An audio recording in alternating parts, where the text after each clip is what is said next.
Durante mucho tiempo, la muerte roja había devastado la comarca. Jamás peste alguna fue tan fatal, tan horrible. Su encarnación era la sangre, el rojo y el horror de la sangre.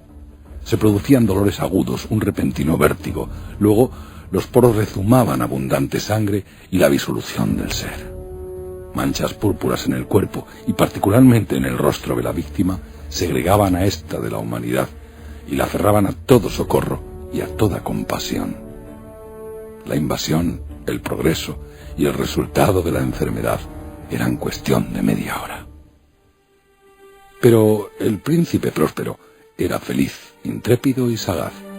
Cuando sus dominios perdieron la mitad de su población, llamó a un millar de amigos fuertes y vigorosos y alegres de corazón, escogidos entre los caballeros y las damas de su corte, y con ellos formó un refugio recóndito en una de sus abadías fortificadas. Era una construcción vasta y magnífica, creación del propio príncipe, de gusto excéntrico y no obstante grandioso. La rodeaba un espeso y elevado muro, y este muro tenía puertas de hierro. Una vez que entraron en ella los cortesanos, se sirvieron de hornillos y de mazas para soldar los cerrojos.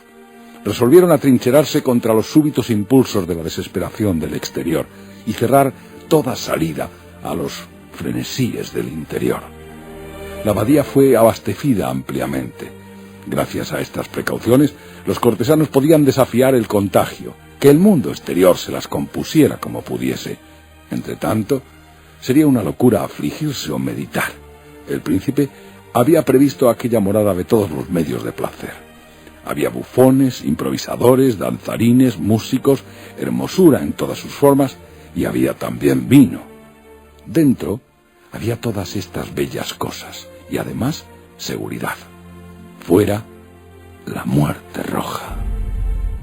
Ocurrió hacia el fin del 5º o 6º mes de su retiro, y en tanto que la plaga afuera hacía los más terribles estragos, el príncipe Próspero obsequió a sus 1000 amigos con un baile de máscaras de la más insólita magnificencia. ¡Qué voluptuoso cuadro el de aquel baile de máscaras!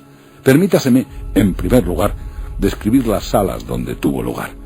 Había 7, una hilera imperial. En muchos palacios estas series de salones forman largas perspectivas en línea recta, y cuando los batientes de las puertas se abren de par en par de tal manera que la mirada puede penetrar hasta el fondo sin obstáculo. Aquí el caso era muy diferente, tal y como podría esperarse de parte del duque y de su gusto y preferencia por lo bizarre. Las salas se encontraban tan irregularmente dispuestas que la mirada no podía abarcar sino una sola a la vez. Al cabo de un espacio de 20 o 30 yardas se presentaba un brusco recodo, y en cada una de estas revueltas un aspecto diferente. A derecha e izquierda, en medio de cada pared, una alta y estrecha ventana gótica daba a un corredor cerrado que seguía las sinuosidades del aposento. Cada ventana ostentaba vidrios de colores en armonía con el tono dominante del decorado de la sala sobre la cual se abría.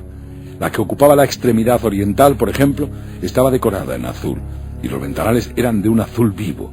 La segunda sala estaba decorada y guarnecida de color púrpura, y las vidrieras eran asimismo de color púrpura. La tercera enteramente verde, y verdes las ventanas.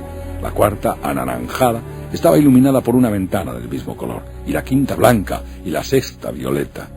La séptima estaba rigurosamente forrada de colgaduras de terciopelo negro, que revestían techo y muros y recaían en pesados pliegues sobre un tapiz de la misma tela y del mismo color.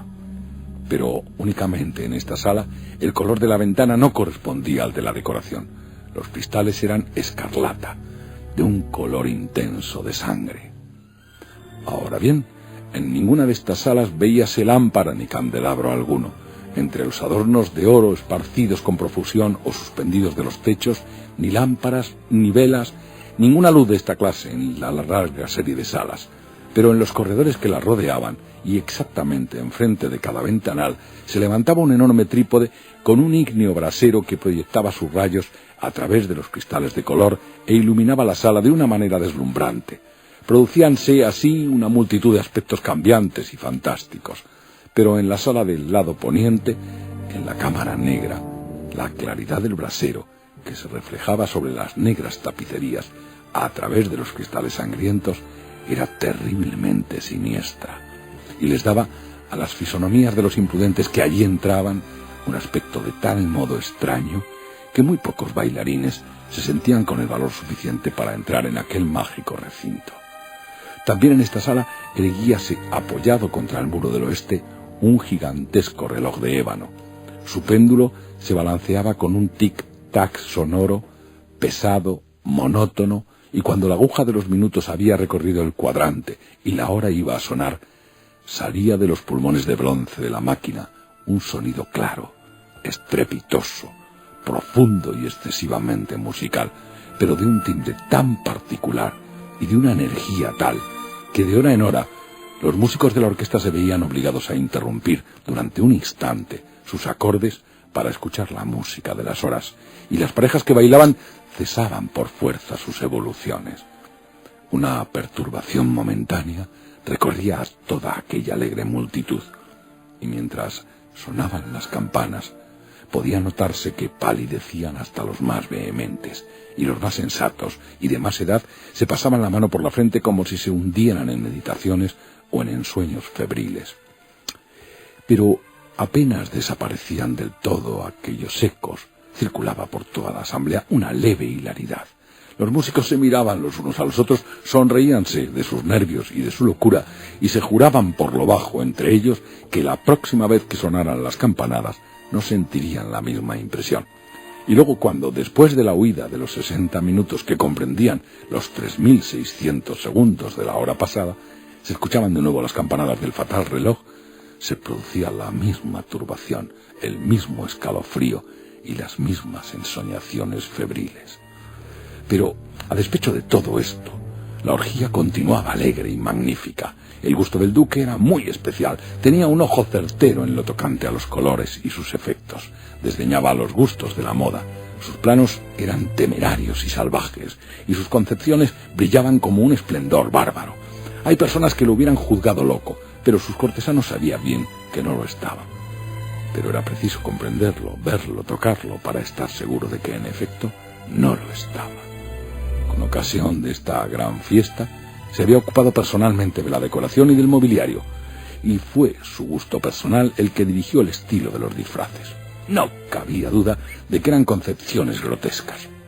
Era deslumbrador, brillante, había cosas chocantes, fantásticas, mucho de lo que después se ha visto en Hernani. Había figuras verdaderamente arabescas, con siluetas y ropajes incongruentes, fantasías monstruosas como la locura. Había mucho de bello, de licencioso, de extraño, algo de terrible, y no poco de lo que podría producir repugnancia.